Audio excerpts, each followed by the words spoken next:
This is for Jesus Club once more, and I'm going to talk about implementation attempt of poverty star TUNGA or poverty star formation or implementing poverty ability. It's interesting that when the truth is talked about, people become very wild. People insinuate many things, but the way life is, truth has to be told. I'm going to talk about two truths. There is the actual truth that we talk about. This exists like this exists like this exists like that. And there are some truths, like some legal truths, some religious truths, some belief truths that take place on what happened at that particular place. For instance, if you take me to a court of law, we are two of you, we are two of us, you and me, and I attacked you. Had a car or a phone, you didn't have one, managed to report the issue before you, and you don't have witnesses. Truth becomes you attacked me because I reported first. So when you come to that place to report, you find a report waiting. This is the person who attacked that man. It also comes to the legal truth within the court formation. The judge is not in the place where an activity is taking place. So, how is this thing settled out? You argue the truth. He's not in that position. He has learned psychology, he has learned sociology and philosophy and many other things. So his mind is supposed to play around with the situation as you argue to create the picture of what really happened. Sometimes you may not be a good arguer,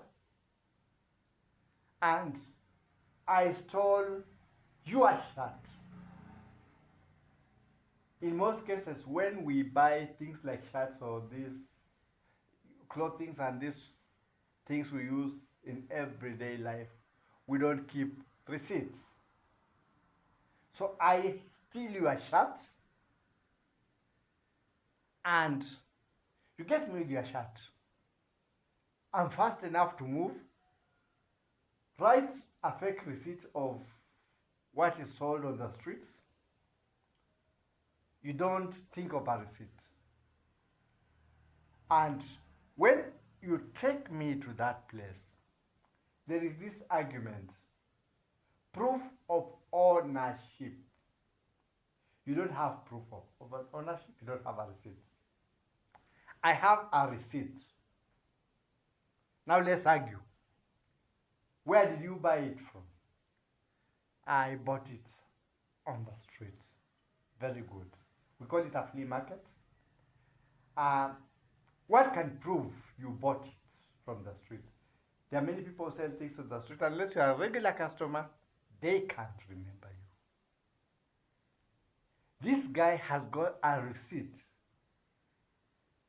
And the truth is, nobody may remember him but he has evidence of ownership.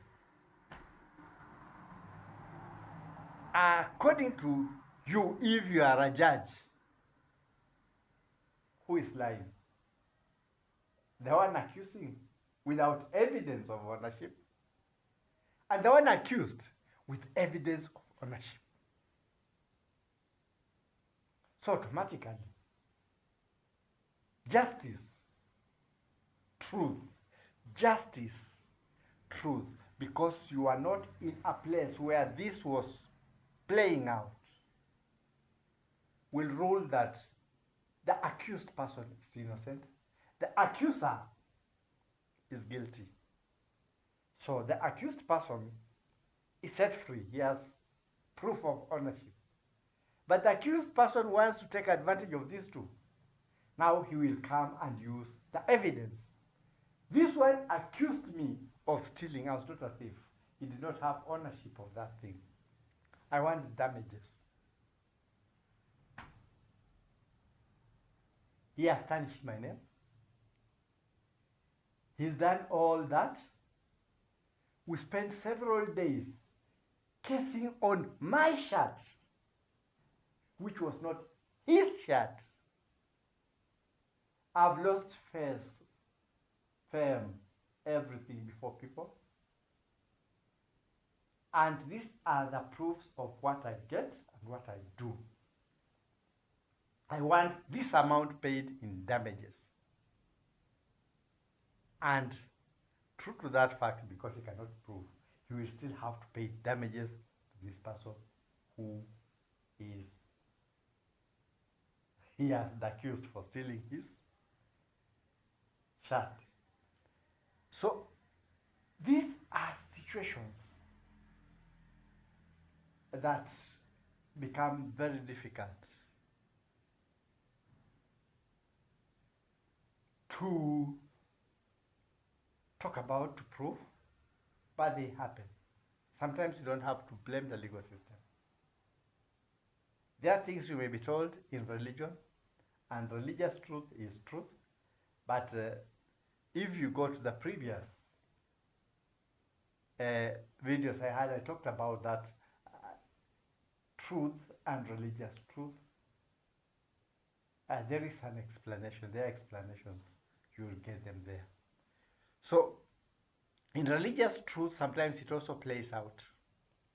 Something is not true, cannot be proven.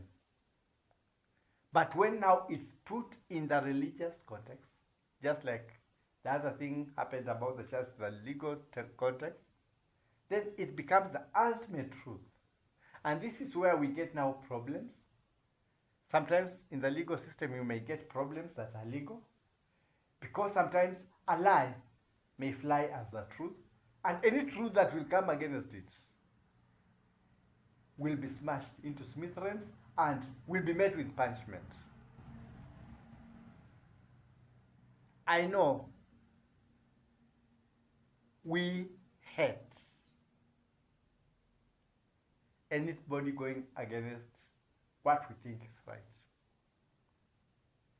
Sometimes we are put in positions and we believe we own those positions. You've found people in hierarchies, and there have been cases, even in some places, where somebody is supposed to leave and he can't leave. Somebody is supposed to go on leave, but one carries the keys to the office and everything to the office. He is the boss. He doesn't even want to act from within that premise. So he has to be called when he's at home, and he's supposed to be on leave. This is what people call mental slavery. I'm going to talk about a musician I consider a philosopher, and many now with religious or other reasonings would consider him a rebel. in society. I'm talking about a musician known as Robert Nesta Marley. But people knew him as Bob Marley. There's a time I was singing for Africa. I think it was the song Africa Unite. I'm old school, so bear with me, those who are young. And there was this phrase, emancipate yourself from mental slavery. Emancipate yourself from mental slavery. That time, people were thinking of, we've just come from being protectorates, and now we are independent. And every evil that is happening to us, ask the one who colonized us. Whatever thing, even if I make my own mistakes, ask the one who colonized us. Even when I suppress my children in my house, ask the one who colonized us. Yes, colonization involved enslavement of the mind, a bit, but it's not everything that happens comes as a result of the little enslavement of the mind that was done. So what does it take us? I am going to talk from a religious point of view. God is one. I know the way I've talked, people will say many things, but every denomination, every religion purports to have its own God, who is true and total, and anybody else who mentions another name is evil. So, what am I talking about? I'm talking about situations that are happening in countries around the world. Situations that happen within our societies. There is the notion that poverty comes from outside. True, sometimes, and false, sometimes. Depends on the situation. But there is a system. I said they are benevolent people, malevolent spirits, bad and evil. The evil use the system, and evil is not centered in one place, scattered across the globe. So the only thing you can be able to let somebody work for you, what used to happen in the past was you would go and capture people in warfare. They are not of your community, so you would make them work for free, work like donkeys, and you had a right over them. They are your enemies. You get angry, you can slash one to death. No problem. It's not ours. They fall sick. In fact, I heard there was a place in North Africa some time back. Still, some people may not believe totally there is that freedom where people will get, if a woman slave now is not working hard, you have a small child, they will take you and tie you in a place in the desert sand, put your child there to dry in the sun until the child dies as you watch. Then you are told, when there is something else again, some of the people amongst you will incur that punishment, or open killing of one of you, to make you know that if you fail, to do what they want, then that is what's going to become of you, and there's no place you can take them because you were captured, you were sold. That's what we call slave trade. And you are property. Just like if I buy a goat, nowadays there are rules that you have put there for goats, for sheep, for animal, for chicken.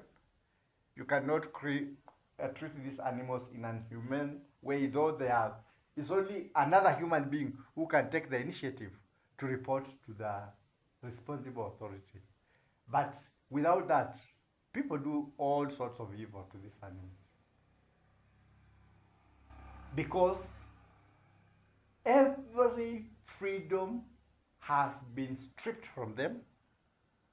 Every ownership has been stripped from them. They need to be emancipated, liberated. What happens in our situation? There is the enslavement of things, nations that are enslaved themselves, not realizing they are enslaved, playing the game of also enslaving others. Brain drain, economy, sabotage, and all those things. I'm going to talk about these things happening in life. It was a shock to me. I could not understand what was happening because everything also from the beginning, we were taught when we were young. We have gotten freedom from the colonizers, Africa, and that was the song. But in our worship for those who purportedly, we let excesses take place. There are those who declare themselves emperors. You remember Central Africa, Bokassa. There are those who were cooks that left every hen on fire. You can be able to trace and know that. There were those who were the British conquerors. You remember? And we had many and many and many with big titles. We were enslaved by rhetoric that now we are being liberated, while at the same time the same thing was being played on us. What are things that bring this to happen? We worship humans, we worship systems, and they drain us with our support. And when we are finished, we don't blame them, we blame others. We are left in the lower classes, or we are in the upper classes suppressed, because don't think slavery only involves those who are in the lower economic class. Even in the upper economic classes, there's enslavement of different things, but you may not notice because of where you are. You only notice the enslavement within your region, within your zone. I happened to have had an experience that made me come up with this. When I'd come from the place where I was forbidden never to go back, with surveillances of those things, of the people I could not understand, and all those things that were happening.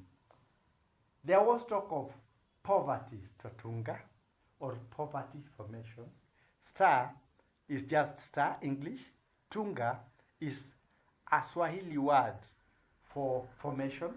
There is an antelope called Satunga, but to those who coined it, it is star formation. And there is something called poverty star TUNGA, poverty star formation. And what happens in poverty star formation? Everything of yours is drained from you. Drained from you. Your personality is drained from you. Humiliation through whatever means. Any little scent you can grasp is removed from you. Any little rights you may have are removed tactically. And then now you are threatened from your strength of weakness. This may happen in the form of removal of your things, trying to dispossess you of any property you have, stealing some of the things that you have. We had an incident where somebody tried to deprive us, a group, after organizing, the only source of livelihood, but fortunately the police within came in fast and arrested the situation. Stealing of property deliberately. People come and jam. There was some stocks and businesses that were being carried out that was for our livelihood. Thugs would simply jump in and get certain things and disappear with. For 3 consecutive days it happened. On the 4th day, the police within stepped in with force and they were able to bring it to a close. But what was the intention if the police had not stepped in? It was impoverish that little thing, the little businesses that was giving them sustenance. So there's no sustenance, there's no money, there's nothing. Now, attack them from that point. They have nothing. They cannot be able to turn to anybody. And that's when you implement anything you want to do, evil. That has happened to countries like Somalia, countries like Sudan,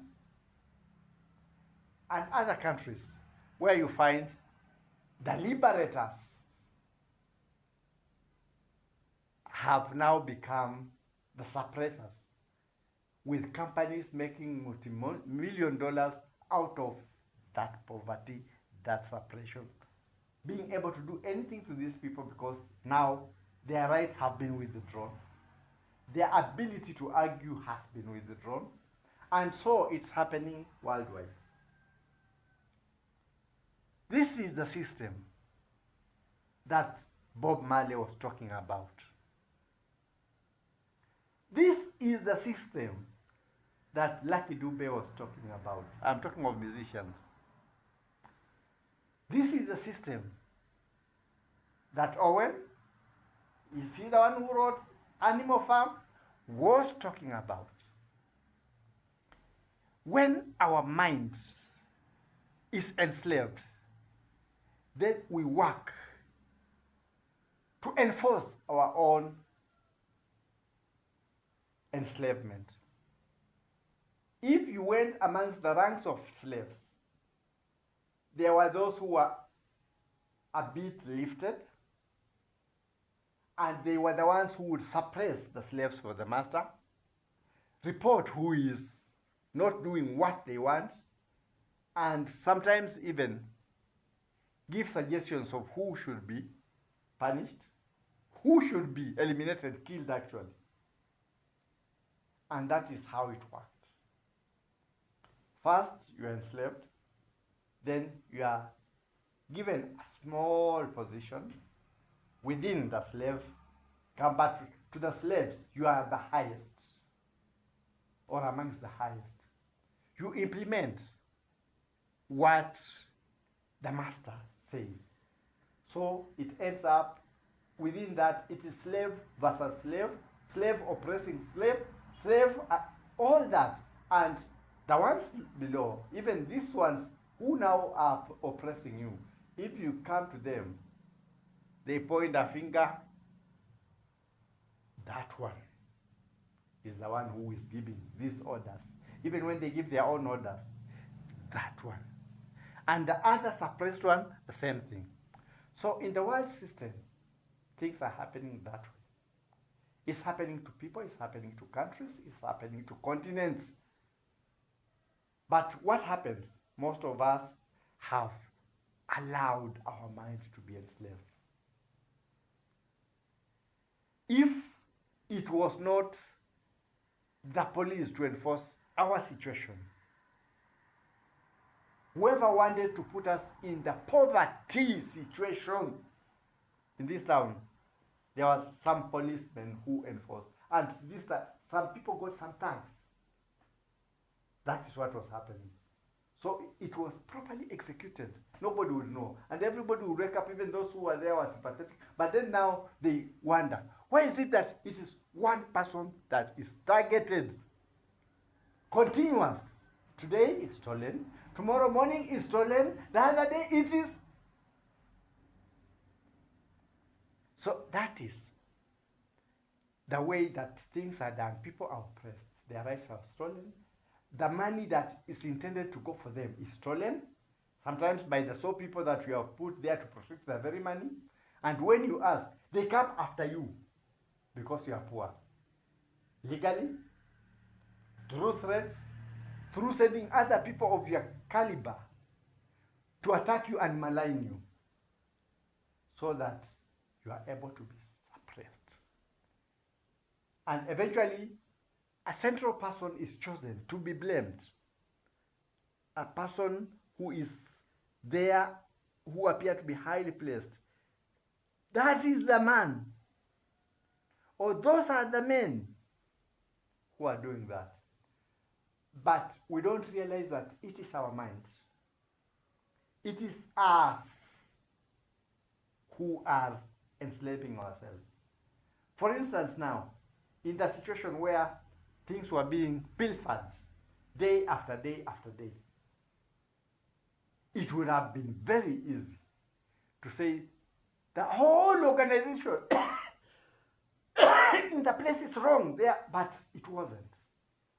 It is a small clique who had planned whatever they were doing, and they are doing. And without talking and looking for help, trying to find out what was happening, it would have continued to whatever it was intended to be. So what am I talking about? That when injustices come, don't keep quiet, because what will people say about you? Because when we get quiet, then we come to the story that used to be told of a hyena being chased by people after eating a person, a goat, and somebody comes and hides that hyena, and the people leave. But then now when hunger comes, who is remaining? You. So you are told, thank you for hiding me, but you know I'm hungry and you are the meal. So thanks for the help. Let me eat you up. That is the situation that people have been singing about. Mental emancipation. Mental liberation needs knowledge. Get to know your rights. Get to know what is happening. Get to know what are services and not favors. And stand up when something is wrong. And also for other people, stand up. Don't think that when one is oppressed today, tomorrow you will also be part of the oppression system, because that is how oppression survives. Oppress more to elevate yourself. So that is my talk about poverty, TUNGA. Emancipate ourselves and let God emancipate us from mental slavery by being just and complaining where injustice is performed. That's why you heard the story of the woman in the Bible who would come in the morning and is told, go, I'm very busy. And she kept coming. She was persistent until the person said, the only way that I can get rid of this problem is give this woman her rights. What you want, So when she came, she was told, "You are the first one, come. What do you want? Is it solved? Go." That's how it is. Be persistent on your rights. Be persistent on what is yours, and ensure you have knowledge of what guides us, what rights you have, and the world will be a better place to live in. We complain of wanting a better place to live in, but we are part and parcel of the problem that the world cannot change. Let's emancipate ourselves from mental slavery. It starts with us, be it in social life, be it in religion, be it in working places, be it in asking for services. Services are not a privilege, they are a right.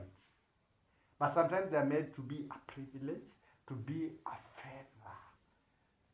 When you come and I'm supposed to sell you a bag of a packet of salt, then I want you to beg me, please, can you? And I move you, keep you, and sometimes I may even tell you, go, I won't serve you.